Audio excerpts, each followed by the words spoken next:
Hello bachcho, let us read this given question. So the given question says that the isothermal diagram of a gas at three different temperatures T1, T2 and T3 is shown in the figure. Then तो देखिए बच्चों यहाँ पे हमें T1, T2 और T3 temperature पे isothermal diagram दी हुई है। अब अगर आइसोथर्मल की बात आती है और उसी के साथ हमें ग्राफ दिखता है तो आइसोथर्मल के लिए हमेशा याद रखना स्लोप क्या होना चाहिए, कम होना चाहिए। स्लोप मस्ट बी लेस, क्योंकि अगर स्लोप ज्यादा हुआ, ज्यादा स्लोप हम किस में ढूंढते हैं, एडियाबैटिक में, बट वही कम स्लोप हम आइसोथर्मल में ढूंढते हैं। तो अब देखिए अगर हम T1, T2 और T3 की बात करें तो किसका स्लोप सबसे कम है, T1 का स्लोप सबसे कम है।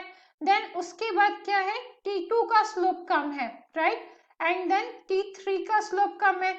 और क्योंकि हमें आइसोथर्मल में ऐसा चाहिए जो स्लोप कम रहे, इसीलिए T1 is greater than T2 is greater than T3 आया है, राइट। क्योंकि हमें क्या चाहिए था, स्लोप कम चाहिए था, तभी वो आइसोथर्मल प्रोसेस हम कह सकते हैं।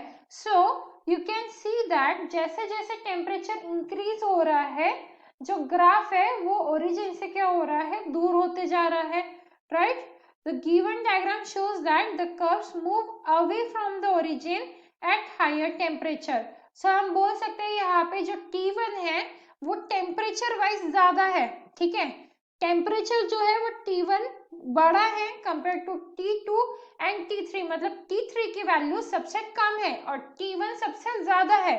बट स्लोप का क्या चाहिए, हमने स्लोप चाहिए हमें लेस, तो लेस स्लोप T1 का था। अगर हम स्लोप के बेसिस पे देखेंगे तो slope of T1 is less than slope of T2 and is less than slope of T3।